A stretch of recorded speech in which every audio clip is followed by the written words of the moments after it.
ساتھیو subscribe, share اور like ضرور کیجیے گا۔ جزاک اللہ خیر۔ بسم اللہ الرحمن الرحیم، حمدا وصلاۃ وسلام، اما بعد۔ سامعین کرام السلام علیکم ورحمۃ اللہ۔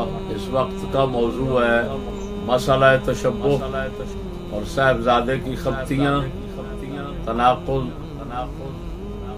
اور حضرت کبیر کی مخالفت۔ گویا اس موضوع کے دو حصے بن گئے، ایک مسئلہ تشبہ کی تحقیق، دوسرا صاحبزادے کی خبطیاں یعنی چبڑیاں، تناقض، اپنے آپ کا کلام اپنے ہاتھوں سے توڑ کر بیٹھ جانا، لاقبت غزلہ کی طرح، اور حضرت کبیر کی مخالفت۔ اب سب سے پہلے میں مسئلہ تشبہ کی تحقیق پیش کروں گا۔ اس میں اعلیٰ حضرت عظیم البرکت رضی اللہ تعالیٰ عنہ کے کلام کا خلاصہ نکال کر ایک فتوے سے پیش کروں گا، جس میں میں سمجھتا ہوں کہ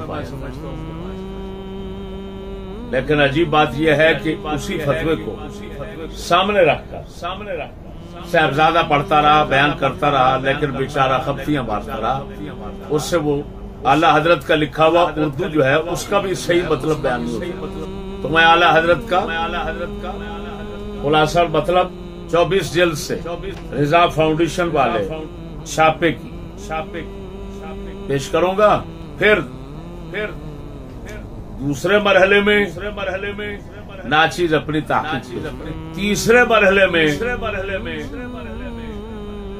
صاحبزادے کی جھاڑ، اس کا نام لینا، اس کے کلام کا رد کرنا۔ علم والے کے لیے کوئی ضرورت نہیں، لیکن وہ چکر باز جو خدا پاک جل شانہ سے منہ پھیر کے مخلوق کے دھندے اور چکر میں پڑا ہوا ہے، تاکہ ان کو چکر دھوکے بازیوں سے اپنا بنا لوں اور اپنی دنیا کمانے کا کام کروں۔ صرف ایسے بیچارے بھولے اور کم علم اور عوام بے علم لوگوں کو بچانے کی نیت سے ضرورت محسوس کر رہا ہوں۔ اس وجہ سے میرے دوستو، مسئلہ تشبہ، فقہی مسائل جو مشکل ہیں، معضلات ہوتے ہیں، ان میں سے اعلیٰ حضرت امام اہل سنت کی تحقیق کا خلاصہ سنیے۔ آپ نے سب سے پہلے تشبہ کی حقیقت بیان کہ یہ کیا چیز ہے۔ اس حقیقت کو بیان کرنے کے لیے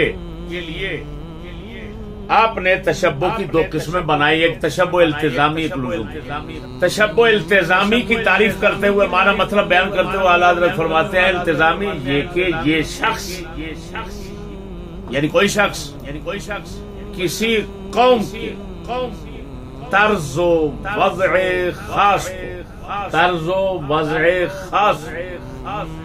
کو اسی قصد سے اختیار کرے کہ ان کی اسی صورت بنائے، ان سے مشابہت حاصل کرے۔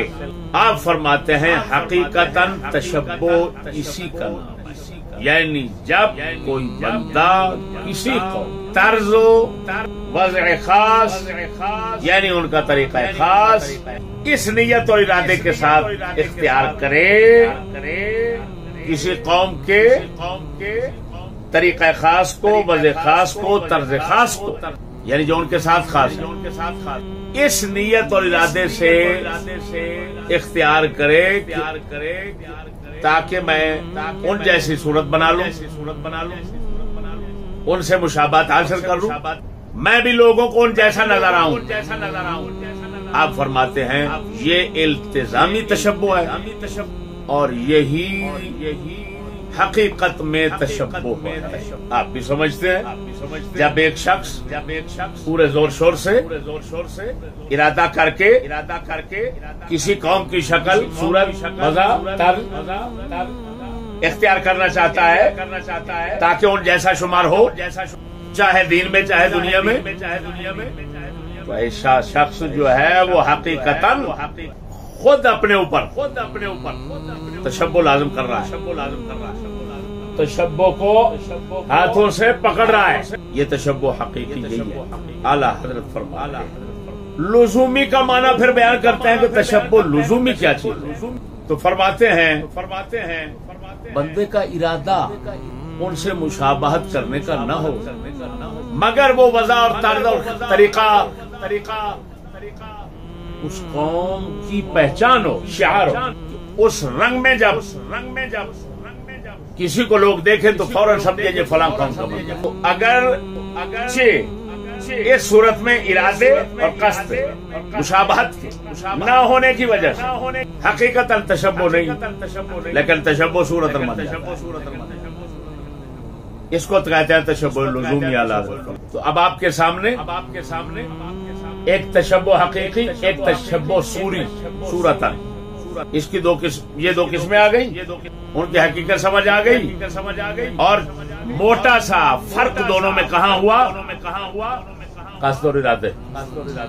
اگر مشابہ ہونے کا قصد و ارادہ ہے تو التزامی ہے، اگر قصد و ارادہ نہیں ہے مشابہ ہونے کا تو لزومی ہے۔ پہلا حقیقی ہے، دوسرا صوری ہے، ظاہری ہے۔ پھر اعلیٰ حضرت فرماتے ہیں کہ جو تشبہ التزامی ہے اس کے اندر جب قصد اور ارادے کا ہونا ضروری ہے تو فرمایا وہ قصد اور ارادہ اس کی تین صورتیں بنیں گی۔ ایک صورت پہلی بیان فرمائی کہ جس قوم کی وضع اور طرز کو اختیار کر رہا ہے ارادے کے ساتھ، اس قوم کو محبوب اور پسندیدہ سمجھتا ہوں، ان کو اچھا سمجھتا ہوں، اس وجہ سے ان کے طریقے وضع اور طرز کو اختیار کریں ارادے کے ساتھ۔ یہاں فرماتے ہیں دیکھیں گے وہ اگلی قوم بد مذہب لوگ ہیں یا سرے سے کافر ہیں۔ اگر بد مذہب لوگ ہیں تو پھر ان کے ساتھ تشبہ مشابہت بدعت ہو جائے گا، جس طرح کہ وہ خود بدعتی ہیں جن کے ساتھ مشابہت کی جا رہی ہے، مشابہت کرنے والا بھی بدعت۔ اور فرماتے ہیں اگر وہ لوگ جن کے مشابہت کا ارادہ کیا جا رہا ہے اگر وہ ہوں کفار معاذ اللہ، تو اعلیٰ حضرت فرماتے ہیں پھر یہ مشابہت کا ارادہ اور قصد اس قوم کو جب محبوب اور پسندیدہ سمجھ کر کیا جائے گا تو کفر بن جائے گا۔ کیا بن جائے گا؟ یہ بھی آپ کو بات سمجھ آ گئی۔ اب دوسری صورت فرماتے ہیں کہ جو مشابہت کرنے والا مسلمان ہے کسی قوم سے، کسی دوسری قوم سے، اس کی کوئی غرض ہے، وہ غرض شریعت میں اس کی کوئی حیثیت ہے، جائز غرض ہے، غرض مقبول ہے، اس کی ضرورت سے وہ ان کی مشابہت کر رہا ہے، تو اعلیٰ حضرت فرماتے ہیں یہاں دیکھنا پڑے گا کہ وہ وضع، وہ طریقہ، وہ طرز اگلی قوم کا اس کی قباحت کتنا ہے اور اس شخص کی غرض کی ضرورت کتنا ہے۔ یہ ضرورت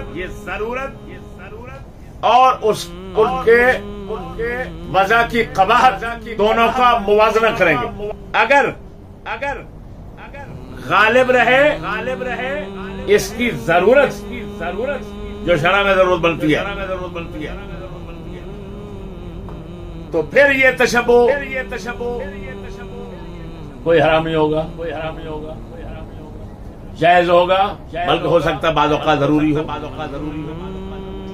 یہاں مثال دیتے ہیں صحابہ کرام، اعلیٰ حضرت مثال دے رہے ہیں صحابہ کرام بعض فتوحات میں رومیوں کا لباس پہن کر بھیس بدل کر کام فرمایا، اس ذریعے سے کفار اشرار کی بھاری جماعتوں پر باذن اللہ غلبہ پایا، یعنی رومیوں والا لباس پہن لیا بعض صحابہ کرام نے جنگ کے دوران، تاکہ وہ سمجھے یہ ہمارے لوگ ہیں، یہ گھس گئے اور گھس کر ان کی تباہی کر۔ دوسری مثال دی صلاح الدین ایوبی رضی اللہ تعالی عنہ جو ہیں ان کے دور کی، فرماتے ہیں تمام یورپ کے تمام کفار اکٹھے ہو کر انہوں نے شورش کی، حملہ کر دیا، جمع ہو کر حملہ کرنے والے تھے کس پر؟ صلاح الدین ایوبی رضی اللہ تعالیٰ عنہ۔ آپ نے دو عالموں کو پادریوں کی وضع بنا کر ان کی طرف بھیج دیا۔ انہوں نے جا کر پادریوں کی شکل میں جا کر او بھائیو یورپ کے لوگوں کو آپس میں لڑا دی۔ اس طرح وہ کتے آپس میں کاٹنے لگے ایک دوسرے کو، اور صلاح الدین ایوبی کو مسلمان اعلی حضرت خلاصۃ الفتاوی کے حوالے سے لکھتے ہیں لو شد الزنار علی وسطہ ودخل دار الحرب لتخلیص الوسارى لا یکفر۔ اگر کوئی شخص جنیب باندھتا ہے، یہاں جو پٹی باندھتے ہیں کافر لوگ،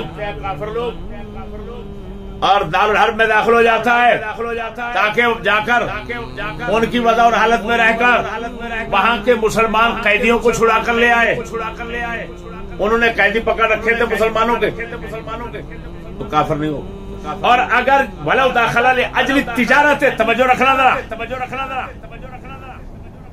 اگر مسلمان کافروں جیسی وضع بنا کر کافروں کے ملک میں چلا گیا تجارت کے لیے، کس کے لیے؟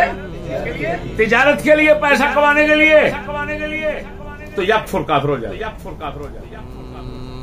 ذکرہ القاضی الامام ابو جعفر استروشنی، یہ اعلی حضرت لکھ رہے ہیں خلاصۃ الفتاوی کے حوالے کا اقتباس۔ پھر ملتقط کے حوالے سے لکھا اذا شد الزنار واخذ الغل اور لابس قلنس المجوس جادا وهازلا يكفر الا اذا فعل خديعه في الحرب۔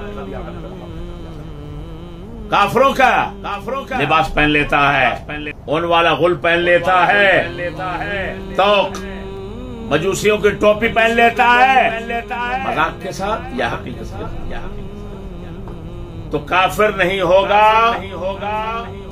نہ استغفر اللہ، کافر ہو جائے گا۔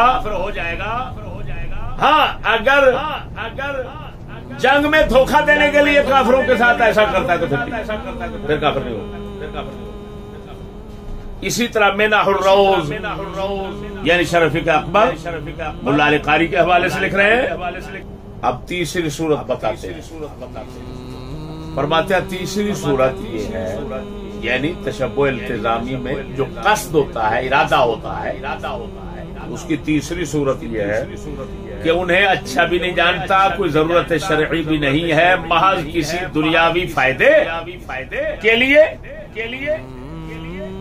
یا مذاق کے طور پر، استہزاء کے طور پر، جیسے فلمی لوگ پہنتے ہیں ڈرامائی کرنے کے لیے،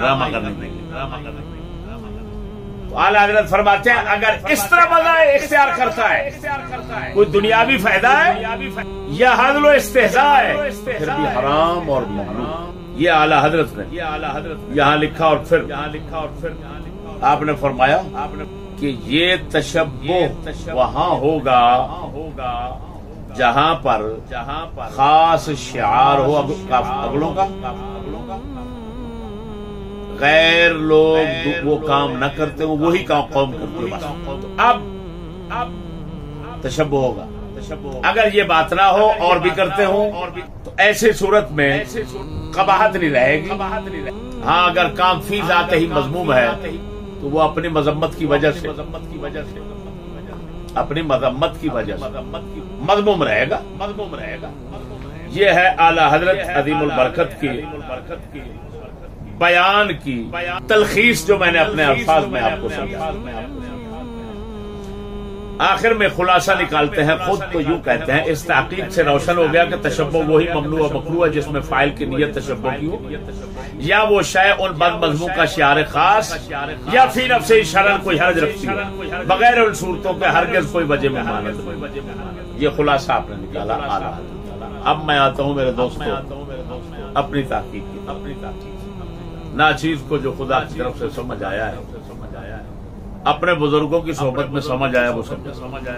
میں تھوڑا سا اتنا ایک نظر ایراد وارد کروں گا اعلیٰ حضرت کے کلام پر کہ سب سے پہلی جو صورت بتائی کہ قوم کو محبوب مرضی جان کر ان سے مشابہت کرنا، ان کو پسند کرنا، اور مثال میں فرمایا اتفق مشائخنا غمز العیون والبصائر کی بات پیش کی۔ اتفق مشائخنا ان من رأى من الكفار حسنا فقد كفر حتى قالوا في رجل قال ترك الكلام عند اكل الطعام حسن من المجوس او ترك المضاجعة عنده حسن فهو كافر۔ کہ ہمارے مشائخ نے اتفاق کیا اس بات پر کہ اگر کوئی شخص کافروں کے کام کو اچھا سمجھتا ہے تو کافر ہو جائے گا۔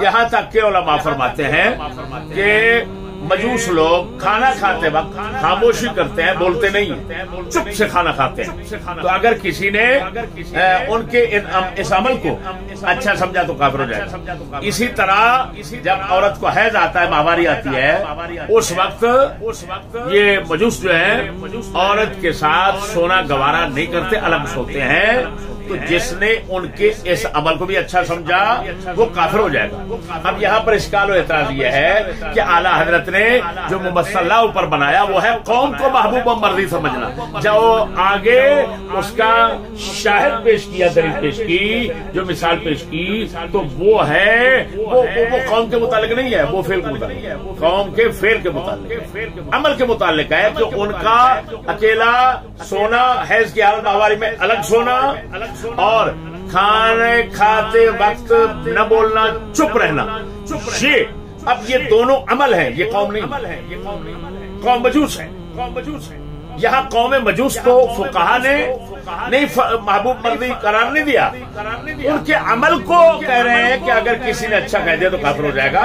یہ اشکال، یہ صاحبزادہ ٹانگیں اوپر اور سر نیچے کر کے اس اشکال کا مجھے جواب دیا۔ میرے دوستو، اب میں بندہ ناچیز آپ کو اس مسئلے کی فی نفسہ ہی انشاءاللہ العزیز، انشاءاللہ الرحمن بعون اللہ تعالی ایسی تحقیق سناتا ہوں کہ بما لا مزید علیہ،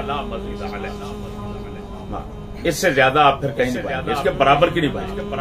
میرے دوستو، تشبہ کی حقیقت تشبہ التزامی لزومی جو اعلیٰ حضرت نے وضاحت کی بعض نظروں کے ساتھ بالکل ٹھیک ہے، لیکن کئی چیزیں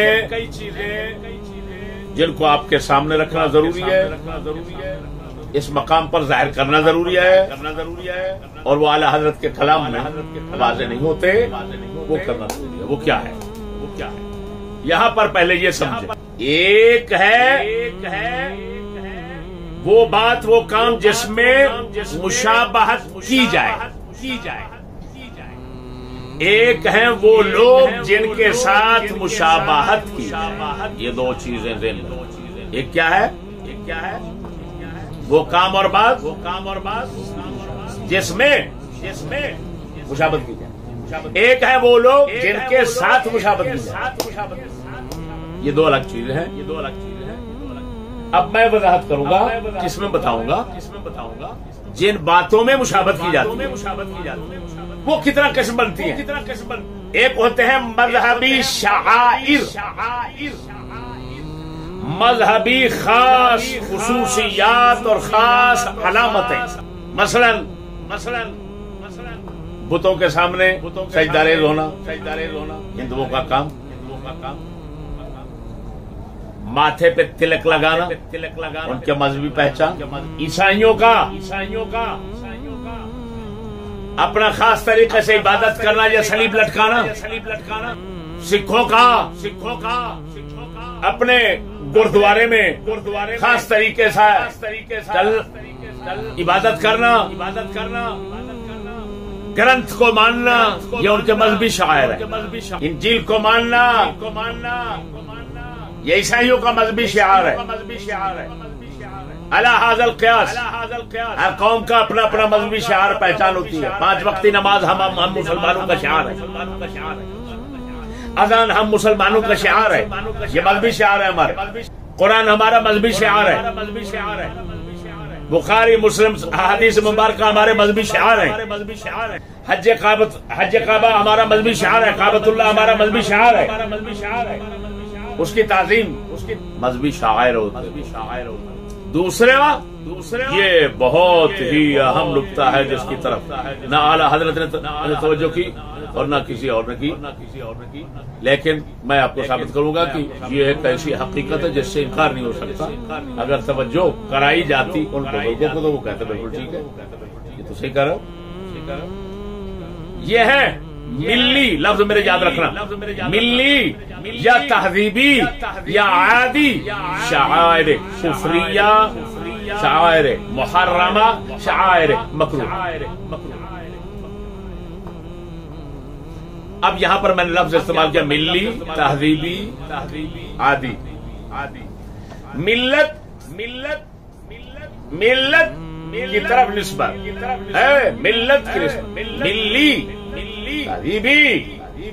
اب یہ ملت کا لفظ یا تہذیب کا بول رہے ہیں، اوپر مذہب کا بول رہے ہیں، او بھائی ملت اور تہذیب الگ رکھ لو، دونوں کو اکٹھے، ان کے مقابلے میں مذہب، تو مذہب اور ملت یا مذہب اور تہذیب کیا چیز ہے، ان میں کیا فرق ہے؟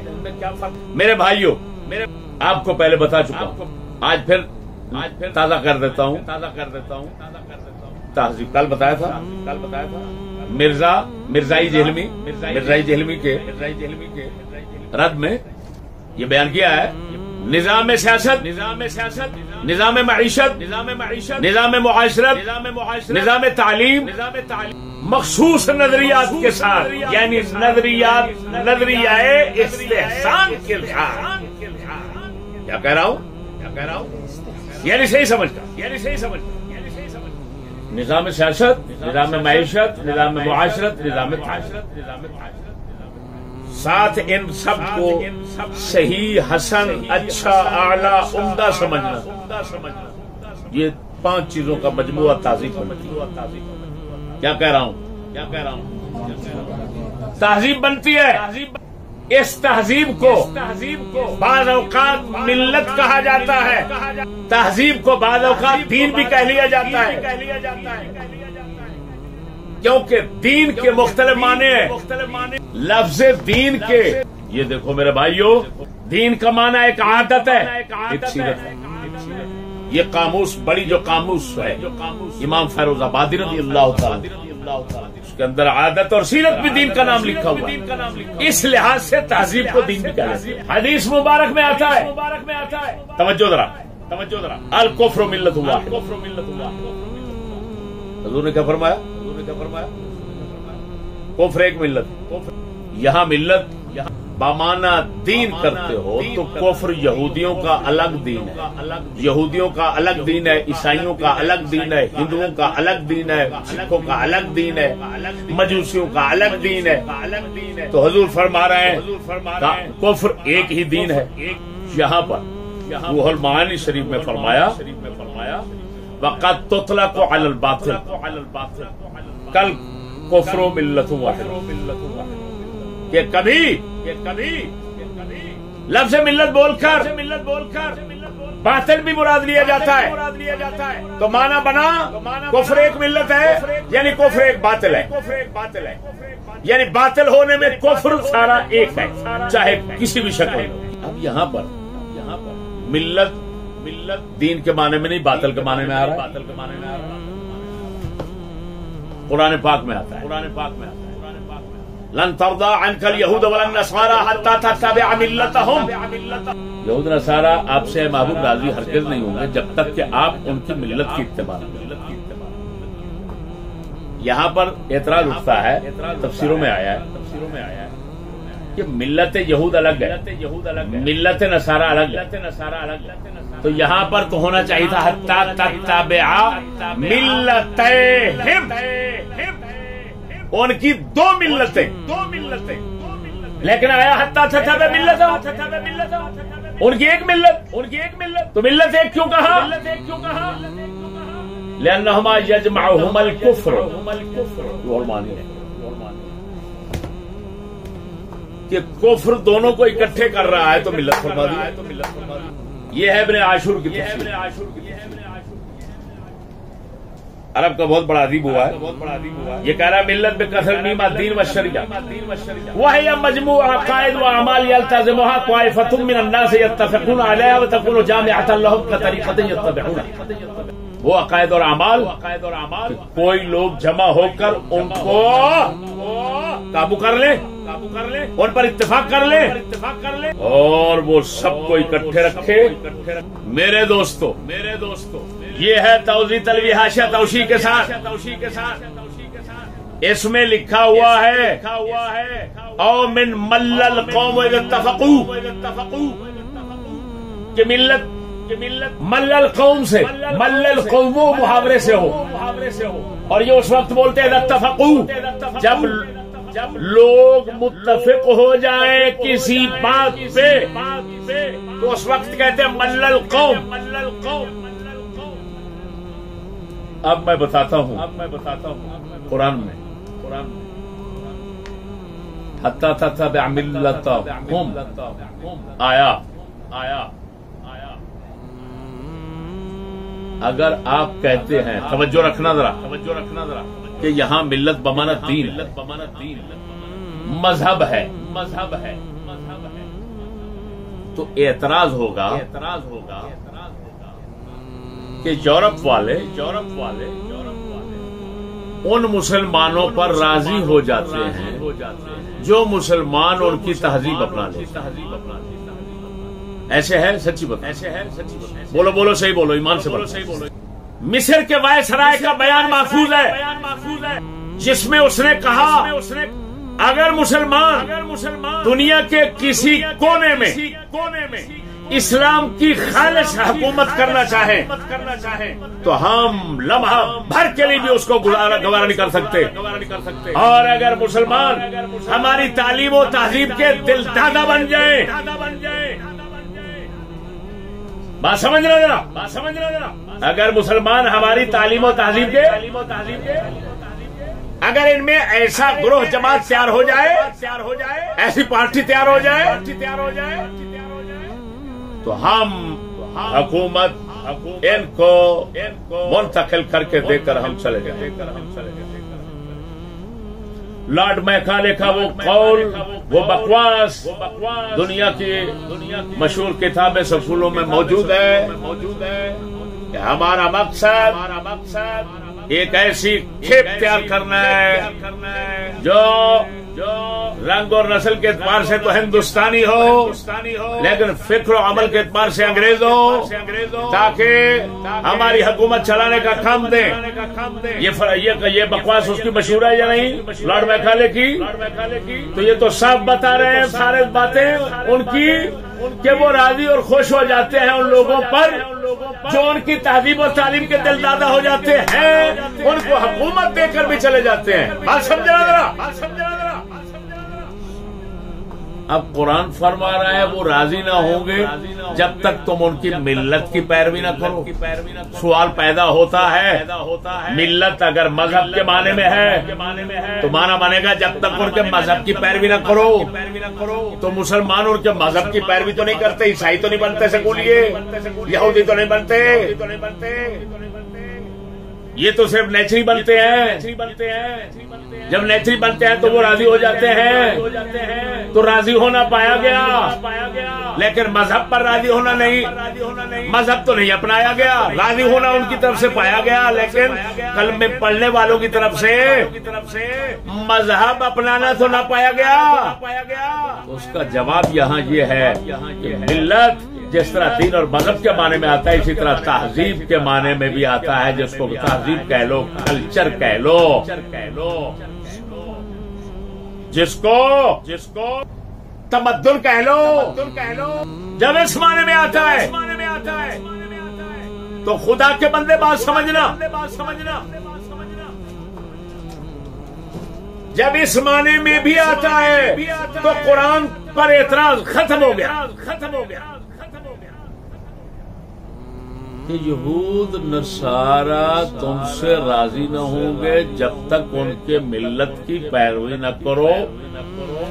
اس کا مطلب ہے ان کے مذہب کی کرو گے تب بھی راضی ہو جائیں گے، اور جس پر انہوں نے اتفاق کر لیا، تہذیب بنا لی، جس کو تہذیب بنا لیا، تمدن بنا لیا، اپنا کلچر بنا لیا، جب اس پر چل پڑتے ہو تو پھر بھی وہ راضی ہو جائیں گے۔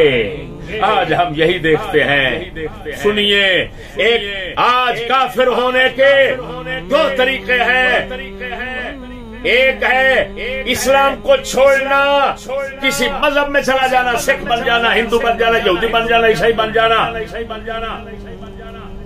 یورپ والوں کو یہ منظور نہیں، یورپ والوں کو یہ مطلوب نہیں تم سے کہ تم مسلمان کافر ہو کر کسی مذہب میں چلے جاؤ۔ وہ بھڑوے کتے کے بچے اپنا مذہب چھوڑ چکے ہیں،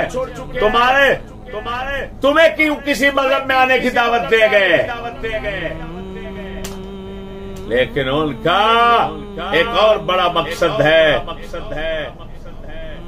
توجہ، کافر کرنے کا دوسرا طریقہ۔ وہ کیا ہے؟ اسلام سے نکل جائیں، چاہے کسی مذہب میں جائیں، چاہے جو یورپ والوں کی تہذیب ہے وہ اسلام کے متصادم تھا، اسلام سے ٹکراتی ہے۔ میں مثال دیتا ہوں، اسلام کہتا ہے الحیا هو الایمان کلہ، حیا ہی ایمان ہے۔ یورپ والے کتے کہتے ہیں باڈی لینگویج کے ذریعے اتنا حیا نکال لو کہ لڑکے اور لڑکی میں ذرہ برابر بھی حیا تک نہ رہے۔ اگر حیا رہ گیا تو ترقی نہیں ہوگی۔ یہ ان کی تہذیب ہے، مذہب نہیں۔ یعنی بے حیا بنانا اور بے حیائی کو بہت اچھا خلق اور بہت اچھی صفت سمجھنا، یہ یورپ والے کتے جو ہیں ان کی تہذیب ہے، کلچر ہے، تمدن ہے، مذہب نہیں۔ اسی طرح سود معیشت ہے بھائی، پرافٹ ہے۔ سرمایہ کمانے میں حلال حرام خدا رسول کی کوئی پرواہ نہ رکھنا، یہ ان کی تہذیب، تمدن، کلچر ہے۔ تو کتے کا بچہ ہوگا جو کہے یہ مذہب ہے، اس کو بے غیرت کا بچہ، یہ مذہب نہیں ہے، یہ تہذیب ہے۔ اسی کو قرآن نے ملت کہا۔ اس پر یورپ والے، یہود، نصارہ سب چاہے آپس میں جنگ رکھتے تھے، لیکن کتے کے بچے اس پر متفق ہو گئے۔ وہ کہتے ہیں پوری دنیا کو اس پر چلاؤ، ہماری تہذیب پر چلاؤ، ہمارے کلچر پر چلاؤ، ہمارے تمدن پر چلاؤ، بس اکٹھے ہو کر چلاؤ۔ وہ سب حرامزادے پوری دنیا میں ایک اتفاق کر چکے، ایک جب گٹھا بنا چکے، ایک جماعت بنا چکے ہیں، ایک ملت بنا چکے ہیں، ایک تہذیب بنا چکے ہیں۔ اللہ نے اسی کو کہا کیا سننے والے جب تک تو ان کے ملت کی اتباع نہیں کرے گا تم پر راضی نہیں ہوں گے۔ ملت کی اتباع کر لیتے ہو وہ راضی ہو جاتے ہیں، سکولیوں پر سر سے پاؤں تک راضی ہو جاتے ہیں، راضی ہو کر حکومتیں دے جاتے ہیں، سب کچھ کر جاتے ہیں۔ لعنت ہے ان بھڑووں پر جو قرآن مجید اس دور میں سمجھنے کی کوئی طاقت نہیں رکھتے، فرصت نہیں رکھتے، گنجائش نہیں رکھتے، اور بیٹھ جاتے ہیں ممبروں پر ٹپ ٹپ کر۔ نعرہ تکبیر۔ میرے بھائیوں، اب یہ جو تہذیب ہے، ملت جس کو قرآن نے کہا، جس پر یورپ والوں نے اتفاق کیا، جس کو کہا جاتا ہے یورپی تہذیب، وہ بولتے ہیں یورپی تہذیب کے نہیں بولتے۔ یہ سکول، کالج، لاہور، دنیا، عرب، عجم جدھر جاؤ گے ہندوؤں کے پاس ہندو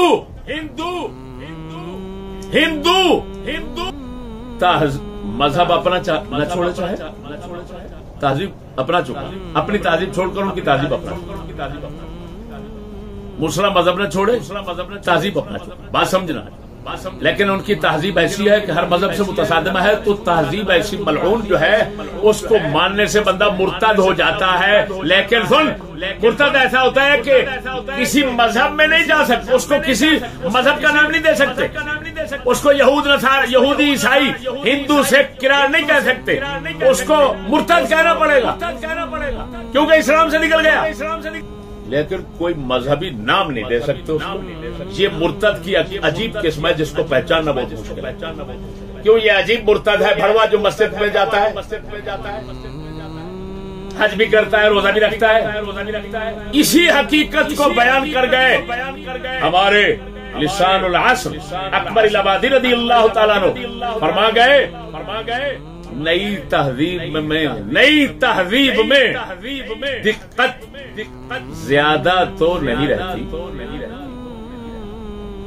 نئی تہذیب میں دقت زیادہ تو مذاہب رہتے ہیں قائم فقط ایمان جاتا ہے وہ بولو کیا کہا اللہ کیا حکمت بارہ شیر یعنی یہ مرتد ہونے کا اس زمانے میں مرتد ہونے کا علم دے گئے عجیب کہ کیسے مرتد آج کل کا ہوتا ہے مذہب کا لے لو میں یا رسول اللہ کہتا ہوں میں یا حسین کہتا ہوں میں فلان کہتا ہوں میں فلان کہتا ہوں میں سار فلان کہتا ہوں مذہب ہے لیکن ایمان نہیں کیوں ایمان کہاں گیا کہ ایمان تھا کفر کی تہذیب کو نہ ماننا کیونکہ وہ تہذیب اسلام سے ہے متصادم جب اسلام کی نقیض کو مان لیا تو مرتد ہو گیا کیونکہ نقیض الشرف ہو جب رفع ہو گیا اسلام کے کل کو نہ مانے کافر اسلام کے جز کو نہ مانے کافر یہ نہ سمجھنا کہ وہ نماز کو تو مان رہا ہے وہ نماز کو مان رہا ہے لیکن ان الصلاۃ تنہی عن الفحشاء والمنکر بے شک نماز بے حیائی برائی سے روکتی ہے تو یہ بھڑوا کہتا ہے نماز پڑھنا بھی ضروری اور بے حیائی برائی بغیرتی کروانا بھی ضروری تو یہ کتی کا بچہ کیسا نمازی ہوا اس کو نماز کا فائدہ دے گی یہ نماز سے مسلمان کیسے ہوگا بھائی قرآن فرما رہا ہے بے شک نماز بے حیائی برائی سے اب جو بھڑوا یہ سمجھے نماز پڑھنا بھی ضروری ہے لیکن برائی کروانا بھی ضروری ہے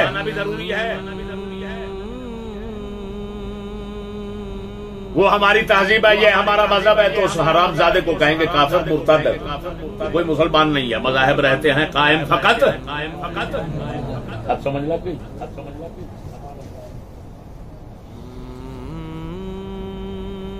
تو جن باتوں میں مشابہت کی جاتی ہے وہ یا تو مذہبی شاعر ہوں گے یا ملی تہذیبی شاعر ہوں گے اب وہ ملی تہذیبی شاعر کفریہ بھی ہو سکتے ہیں حرام بھی ہو سکتے ہیں مکروہ بھی ہو سکتے ہیں کاش کے وقت کی نزاکت نہ ہوتی کیونکہ سننے والوں کے لیے گراں گزرتا ہے وقت لمبا ہو جائے تو ورنہ ان مسائل کی میں مزید وضاحت کرتا اس کے بعد آ جاتے ہیں ملی تہذیبی شاعر لیکن فی ذاتہ ہی مباح ہوں جائز ہوں مثلا جوتا پہننا باہر کا بنا ہوا جوتا پہن لینا وہ ان کے تہذیبی شاعر ہے لیکن فی ذاتہ مباح ہے جوتا پہننے کہ نہیں ہے جائز ہے تمہاری شریعت میں جائز ہے اب چلتے ہیں ان کی قسمیں بتاتے ہیں جن کے ساتھ مشابہت کی جاتی ہے جن لوگوں کے ساتھ توجہ ذرا اور وہاں مشابہت ممنوع ہے وہ بتاتا ہوں پہلی قسم ہے کفار کافر لوگ دوسرے قسم ہے ضالین گمراہ بد مذہب تیسری قسم ہے فاسق بدکار لوگ، فاسق و فاجر جن کو کہا جاتا ہے۔ چوتھی قسم ہے مرد عورتوں کے لیے، عورت مردوں کے لیے، عورتیں مردوں کے لیے، مردوں کے لیے ممنوع ہے عورتوں کی مشابہت کرنا، عورتوں کے لیے ممنوع ہے مردوں کی مشابہت کرنا۔ اگلی قسم ہے خناسی، ہجڑے دوسرے ان کی مشابہت کرنا، یہ بھی ممنوع۔ اگلی قسم ہے حیوانات، کیا جانور ہیں، جانوروں کی مشابہت سے بھی منع کیا گیا۔ حدیث میں آیا سجدے میں ایسے مت پڑو جس طرح کے کتا پر بیٹھا ہوتا ہے زمین پر، تو کتے کی طرح سجدہ کرنا بیٹھنا، وہ کلائیاں ایسے بچھا، ادھر دیکھو نا، کلائیاں ایسے بچھا کر بیٹھا کتا۔ سجدے میں جانا، کلائیاں اٹھانا، کلائیاں پھر نیچے بچھا کر سجدہ کرنا، اس کو کہا گیا کتے کی بیٹھک۔ فرمایا اس طرح مت بیٹھو، اس کا مطلب یہ نکلا کہ حیوانات کی بعض مشابہت حیوانات کی ممنوع قرار دی گئی ہیں۔ سمجھ آ گئی کہ نہیں؟ اب میرے بھائیوں آپ کے سامنے آ گیا کیا وہ باتیں اور کام جن میں مشابہت کی جاتی ہے، ان کی کتنا قسمیں بنائی میں نے؟ 3، مذہبی شاعر، تہذیبی شاعر، لیکن تہذیبی شاعر کی پھر 3 قسمیں بنا دی۔ تہذیبی شاعر ایسے جو کفر ہو، تہذیبی شاعر ایسے جو حرام ہو، تہذیبی شاعر ایسے جو مکروہ، اور پھر ایک قسم بنائی تیسری، یعنی ان 2 کے مقابلے میں ایسے تہذیبی شاعر جو فی ذاتی مباح، جو کفار ہیں، وہ اب تقسیم ہو گئی کس کی؟ جن لوگوں کے ساتھ مشابہت ہوتی، کفار ہیں، ضالین ہیں، فاسقین ہیں، مرد ہیں، عورتیں ہیں، ہجڑے ہیں، حیوانات ہیں۔ اب سب کے احکام جاننا ضروری ہے۔ کافر لوگوں کے مذہبی شاعر، ان کے اندر یا تو تشبہ التزامی ہوگا، یعنی التزامی تشبہ کو کرے گا، یا لزومی کرے گا۔ التزامی کرے گا تو یا کفر یا دلالت بنے گا۔ اگر لزومی کرتا ہے تو کم از کم مکروہ تحریمہ ہو۔ مثال کے طور پر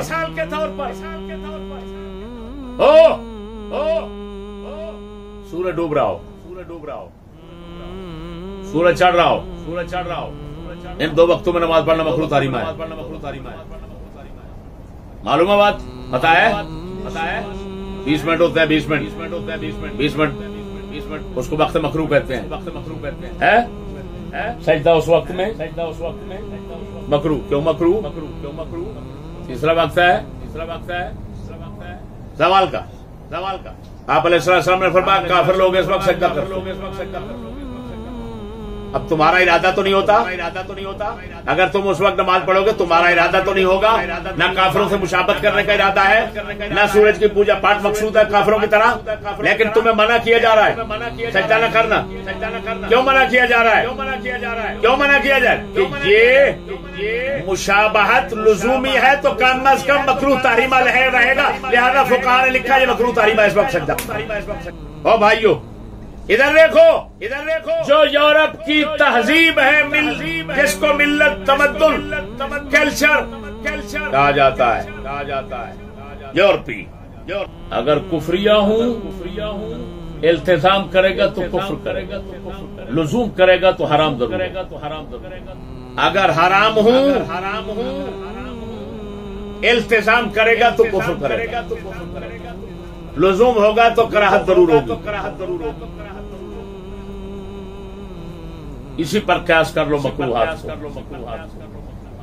رہا شاعر جو فی ذاتہ ہی مباح ہے، اس میں تشبہ التزامی اور ارادہ کرے تو حرام ہو جائے گا، بلکہ کفر بھی بن جائے گا جس وقت کے اس قوم کو صحیح سمجھے، اچھا سمجھے، اور اگر لزوم ہے مباح ہے، بس جس طرح وہ مباح ہے خود شاعر، اسی طرح ان کے اندر مشابہت اگر ہو گئی، ارادہ نہیں تو کیا ہو جائے گا؟ مباح ہو جائے گا۔ سمجھ آ گئی کہ نہیں؟ یہ ہے یہاں پر تشبہ کے حوالے سے کچھ وضاحت، اگرچہ متشبہ بہم کی وضاحت میں چھوڑ چکا ہوں، میں ادھر نہیں جانا چاہتا، کفار فاسقین۔ ویسے مثال دے دیتا ہوں، ہمارے فقہا نے لکھا، ادھر دیکھ کوئی شخص بیٹھے ہوئے، اس طرح بیٹھتے ہیں جس طرح شرابی بیٹھتے ہیں، کرسیاں بچھی ہوئی ہیں، درمیان میں ٹیبل پڑا ہوا ہے، اوپر گلاس شیشے کا رکھے ہوئے ہیں، اور شیشے کے گلاس اسی وضع کے بنے ہوئے ہیں جس وضع کے شراب کے پیالے اور شراب کے گلاس بنے ہوتے ہیں۔ پانی ڈالتے ہیں یہ لوگ بیٹھ کر، شراب نہیں، یہ لوگ شرابیوں کی مشابہت کرتے ہوئے پانی ڈالتے ہیں۔ پھر وہ شرابی لوگ جب شراب پیتے ہیں تو گلاس ایک دوسرے سے ٹکراتے ہیں، ایک دوسرے کے گلاس کے ساتھ ٹکرائے سے پکڑ کرنا، اس نے بھی مارا اس کو، اس نے مارا گلاس ٹکرا کے پھر جناب اسی طرز پر بیٹھ کر پانی پیتے ہیں۔ تو ہمارے فقہا لکھتے ہیں یہ اگرچہ پانی پی رہے ہیں، ان کا پانی پینا حرام، پی کیا رہے ہیں، لیکن حیات اور وضع کس کی بنا لی؟ شرابیوں کی، تو پانی پینا حرام ہو۔ متشبہ بہم کے حوالے سے یہ آپ کے لیے کافی ہے۔ متشبہ فی، جن باتوں میں تشبہ کیا جاتا ہے ان کو کہا جاتا ہے متشبہ فی، اور جن لوگوں کے ساتھ مشابہت کی جاتی ہے ان کو کہا جاتا ہے متشبہ بہ۔ کیا کہا جاتا ہے؟ تو میرے بھائیوں، یہ تشبہ کے حوالے سے آپ کے سامنے وضاحتیں آ گئی۔ آپ بیچارہ لنگڑا ایکسپریس، اللہ پاک معاف کرے، جس کو خدا نے انتہائی گندی شکل میں بنایا ہوا ہے، اور والد گرامی کی تمام دعائیں اس پر بے اثر ثابت ہوئی ہیں۔ وہ اتنا کمینہ گستاخ ہے کہ سوچ نہیں سکتے، عجیب طرح کا بے وقوف بھی ہے۔ مجھے کہتا ہے مجدد علوم اسلامیہ، اور بیٹھ جاتا ہے میرا مقابلہ کرنے کے لیے، پھٹے منہ پاگل زمانے کا۔ جب مجدد علوم اسلامیہ میں ہوں تو میرے سامنے تیرے جیسے بدھو کے آنے کا کیا مقصد؟ یا تو تو کہے میں مجدد علوم اسلامیہ کے اوپر بھی کوئی ایک لقب ہوتا ہے، وہ میں رکھتا ہوں اپنے متعلق کہے، پھر میرے سامنے آ۔ اب اس بیچارے مردود نے سالگرہ کی لعنت کو جائز کرنے کے لیے اپنا موضوع باندھا، الجھا ہے پاؤں یار کا زلف دراز میں، لو آپ اپنے دام میں سیاد آ گیا۔ اب اس کمینے کو اتنا پتا نہیں کہ سالگرہ کی تاریخ کیا ہے، وہ کمینے سالگرہ کی تاریخ کیا ہے، سالگرہ کی ابتدا کیا ہے، سالگرہ کی حقیقت کیا ہے، شروع کہاں سے ہوا، کس دور میں ہوا، کیوں ہوا، کیا سنو تمہارے اندر بڑے بڑے عجیب کام جن کو لوگ عبادت سمجھ کر کرتے ہیں، کنڈے چلتے ہیں، کنڈے تمہارے رجب کے مہینے میں کنڈے۔ باقر مجلسی نے صاف لکھا، میں نے اپنی کتاب میں حوالہ بھی دیا کہ معاویہ مر گیا اس تاریخ کو، اس کی خوشی میں عید مناؤ۔ تو ہندوستان کے جو شیعہ تھے وہ سنیوں کے ڈر سے سحری کے وقت اندھیرے میں اندر سارا پکا کر کھاتے تھے تاکہ باہر پتہ نہ چل جائے، لیکن جب بریلویوں کو پتہ چلا کہ ادھر حلوہ وغیرہ حلوہ پوڑی چلتا ہے تو یہ کھانے کے عاشق نے کہا واہ کیا ہے، اگر تم چھپ کر کھاتے تو ہم بھی چھپ کر کھا لیں۔ پھر آگے دلیر ہوئے، انہوں نے کہا وہ یار کوئی بات نہیں، چھپ کر کیا ہوا، ہم بڑے سر عام کھاتے ہیں، کھانا ہے نا، کھانے کے حق کے اندر تو ہم سر عام کھائیں گے۔ سریام کھانا شروع ہو گیا. یہ بسنت ہے، بسنت میلہ، گڑیاں اڑاتے ہیں. یہ گستاخی رسول کے موقع پر ہندوؤں نے، ایک ہندو نے گستاخی کی رسول اکرم کی. اس خنزیر کی یاد تازہ رکھنے کے لیے کیا شروع کر دیا؟ بسنت میلہ. یہ سب کلمہ کو پڑھتے کرتے ہیں کہ نہیں؟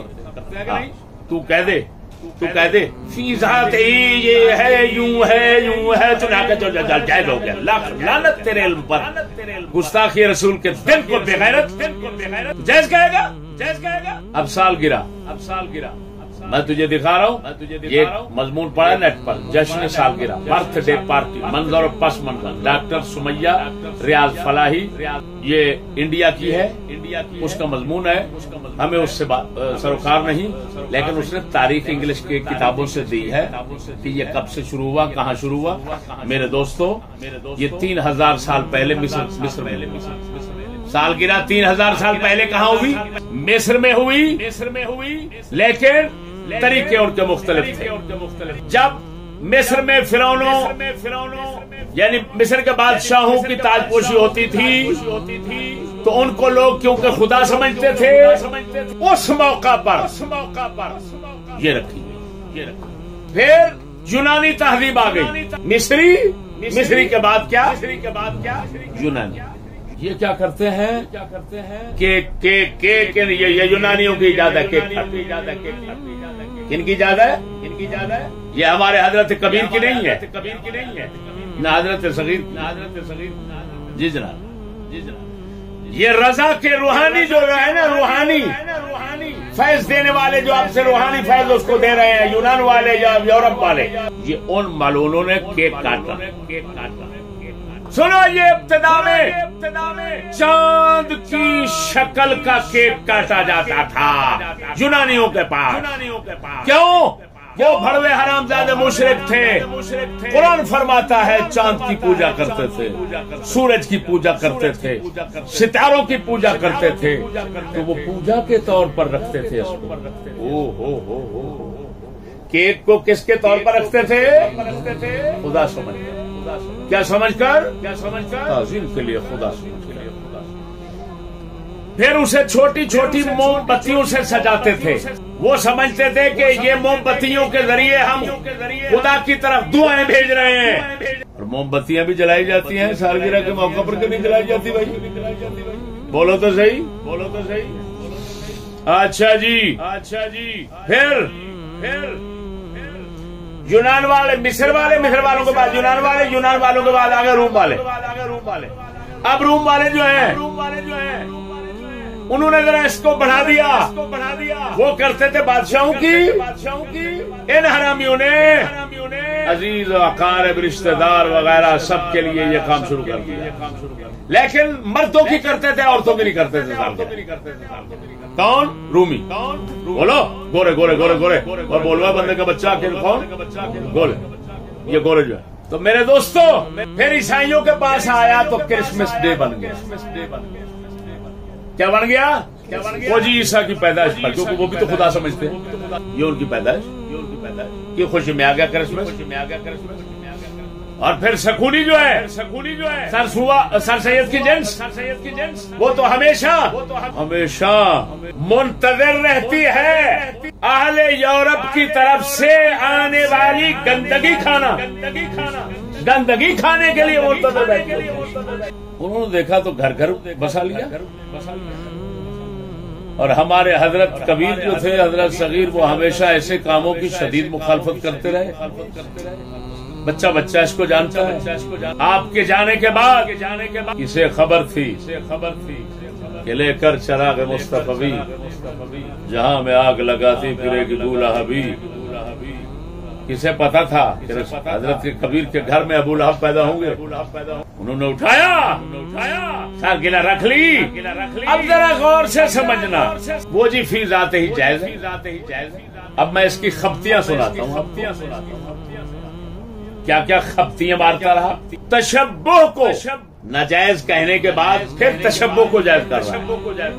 اس کو اتنا تمیز نہیں کہ یہاں جب جائز اگلے فقہا کہہ رہے ہیں وہاں تشبہ بمعنی مشابہت ہے، تشبہ اپنے معنی میں نہیں. یہ ایک خبتی ہے. دوسری خبتی سنو.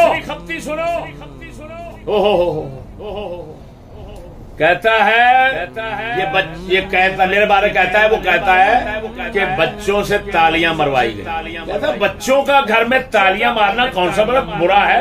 بچے تو تالیاں مارتے ہیں، بچے ہیں، بچوں پر گرفت نہیں ہوتی، وہ بچوں پر گرفت نہیں ہوتی. ٹڈو ایکسپریس تو بھی بچہ ہے، تجھے پتہ نہیں اگر ناجائز کام بچوں سے کروایا جائے گا تو مجرم بڑا بنے گا. بچہ مکلف نہیں تو ہے. لاکھ لعنت ہے تیرے پڑھنے پر. یہی پڑھا تو نے؟ بڑا اگر بچے سے کہا ٹٹی کھا وہ کھانے لگ جائے تو یہ کہے بچے کا کیا جرم ہے؟ کنجر تیرا جرم تو ہے، اس کا تو نہیں ہے. تو تو مجرم ہے. تو کیوں کہہ رہا ہے؟ اور سنو اس کو عام تالی نہ سمجھنا، ایمان سے بتانا کیا یہ اعلی حضرت کو پڑھتا ہے. اعلی حضرت نے تالی بجانے کو حرام نہیں لکھا. کفار کا طریقہ اور شعار نہیں تھا. کفار جب مکے کی کعبۃ اللہ کا طواف کرتے تھے تو ننگے ہو کر سیٹیاں اور تالیاں بجاتے تھے. مکاء و تصدیہ قرآن میں آتا ہے، سیٹیاں اور تالیاں. اور جو یورپ والے بجاتے ہیں وہ بچے سے بجوانا، بچے بیچارے کو مجرم بنا رہا ہے. اگلی سنو، کہتا ہے اس کی شرائط ہے جی، حرام کام شامل نہیں ہونا چاہیے، یہ شامل نہیں، حرام تو شامل کر رہا. بتا کہہ رہا ہے کہ اس نے نا سال گرا کہنا گوارا نہ کیا تاکہ مرید پکڑ نہ لے. جنم دن جشن ولادت فلاں، وہ کمینے کتے جشن ولادت جب کہہ رہا ہے تو کہ جشن ولادت کے لیے قرآن خوانی، ذکر اذکار، نعت خوانی، اعلی رزق کی تقسیم، مبارک ہے، یہی کچھ ہوتا ہے. لیکن تو نے تو جتنے قدم بڑھائے وہ کیا چیز ہے وہ تو بتا. وہ تیرے نزدیک شرائط ہے جواز کے؟ تو نے کیا کیا اقدامات کیے؟ تمہارے تو گھر میں فلمیں بنتی رہی. کیک کس لیے رکھا گیا؟ کیک کی مشابہت سمجھ لی آپ نے کہ یہ چاند کی شکل کا بنتا تھا. اس کی ایجاد مشرکوں بت پرستوں نے کی ہے. فی ذات ہی مذموم عمل ہو گیا. اور پھر پورا گھر جو ہے نا اسی طرح بنانا، انگلش لکھوانا. اب بات سمجھنا، تناقض دیکھو اس کے، حضرت صاحب کی مخالفت دیکھو. کہتا ہے یہ سارا کچھ شرائط بیان کر کے فلاں شرطوں کے ساتھ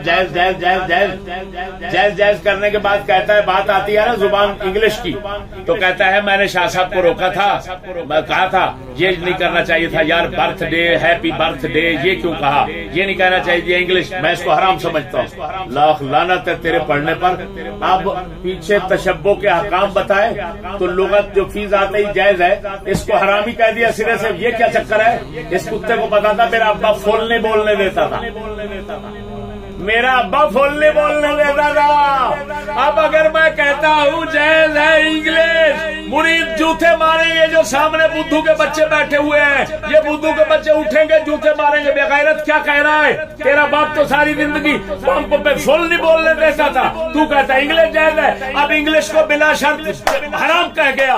مجھے بتا تو صحیح، اگر تو ابو جہل نہیں تو کہاں سے نکلیں گے؟ کب پیدا ہوں گے؟ تجھے اتنا تمیز نہیں کہ زبان فی ذات ہی جائز ہے، حرمت لے غیر ہی ہے. وہ غیر کیا ہے نہ تو وہ بتا سکتا ہے نہ تو تیری جرت ہے. جگے ہماری تقریر سن کر بیٹھ جاتا ہے، وہ بھی الٹی سیدھی. تمہیں نہ باپ کی باتیں سمجھ آتی ہے تجھے، نہ ہماری باتیں سمجھ آتی. اتنا ڈھگا ہے وہ بے غیرت. اگر ہمارا مقابلہ کرنا ہے تو کم از کم پہلے میری طرح کتابیں جمع کرو. یہ تیرے بس کی بات، یہ 5 کروڑ کی کتابیں ہیں. پھر اللہ سے سمجھ مانگو، پھر شوق محنت مانگو. میں نے تو 35 سال کے عرصے میں علم کے ساتھ اتنا شوق لگایا. سفر حضر ہر حال میں کتاب. رات کو بیٹھتا ہوں، صبح ہو جاتی ہے بیماری کی حالت میں، اور تو ٹچ موبائل کے غلانت میں رات گزارتا ہے. کتاب پڑھنا، میں نے کتابیں تجھے لے کر دی تھی، بغیرت تجھے کتاب کھولنے کی توفیق نہیں. بغیرت میں نے پیسے ہی برباد کیا، کتابیں لے کر دی، پڑھنے کی توفیق نہیں ہے ان کو، کون سا بھائی ان کا پڑھتا ہے؟ پڑھے تو سمجھتے نہیں ہے یہ۔ میں ایک سوال پھینک دیجیے ساری زندگی پڑھتا رہے، اپنے استادوں سے پوچھتا ہے، جن سے پڑھتا ہے، جن سے کہتا ہے وہ فلاں کر، اس کا جواب نہیں آ سکے گا۔ مجھے حضرت کا فیض، حضرت کی نگاہ، محنت، شوق، فرصت، اللہ تعالیٰ کی طرف سے مدد، کتابیں ہے جی، یہ تمام چیزیں یہ شامل ہو گئی ہیں، پھر جا کر اللہ کے فضل سے حقیقت سمجھ آئیے اور وہ سمجھاتا ہوں۔ تیرے جیسے لونڈے کیا دنیا ہمارا مقابلہ نہیں۔ اور پھر سنو میرا مسلمانوں، آخری بات کرتا ہوں، اگرچہ باتیں کافی ہیں، یہ شخص انتہائی شیطان قسم کا شیطان، یہ جتنا یہ کلپ اس نے لگایا آپ سن کر دیکھیں کس طریقے سے استاد کو بھونکتا ہے۔ استاد کو بھونکنے کی اگر کسی بندے نے خفیہ چال سمجھنی ہو تو اس بغیرت سے حاصل کرے۔ کبھی لعنتی لکھتا ہے، کبھی کچھ لکھتا ہے، کبھی کچھ کہتا ہے۔ اب اسی کلپ میں کہتا ہے کہ ہم فضول جھکنے والے نہیں ہیں، فضول یعنی میرے فضل لفظ سے فضول نکالتا ہے اور میری طرف اشارہ کر کے مجھے فضول بناتا ہے اور پھر کہتا ہے ہم جھکنے والے نہیں، حق کے آگے جھکتے ہیں، فلاں جھکتے ہیں۔ لیکن بڑوے مجھے اس چیز کا کوئی فکر نہیں ہے، مجھے کوئی پرواہ نہیں۔ تیرے جیسے ٹڈو بڈو جو ہے نا، وہ پاؤں میں پتہ نہیں کتنا مسل کے چلا جاتا ہوں اللہ کے فضل سے، لیکن اب میں نے یہ وضاحت کر دی ہے نا، یہ ہے تشبہ کی وضاحت، اور تیرا مقالہ جو ہے وہ کچھ ظاہر کر دیا ہے۔ ابھی بھی میں کئی چیزیں چھپا کر بیٹھا ہوں، موقع ہوا تو پھر مجبوری ضرورت پڑی، جس طرح تو پہلے بولنے پر مجھے مجبور کرتا رہا تو پھر میں نے مجبوری سے منہ کھولا۔ جب تو مجھے مجبور کرے گا تو چھپی ہوئی باتیں میں سامنے رکھوں۔ ساتھیو سبسکرائب، شیئر اور لائک ضرور کیجیے گا۔ جزاک اللہ خیر۔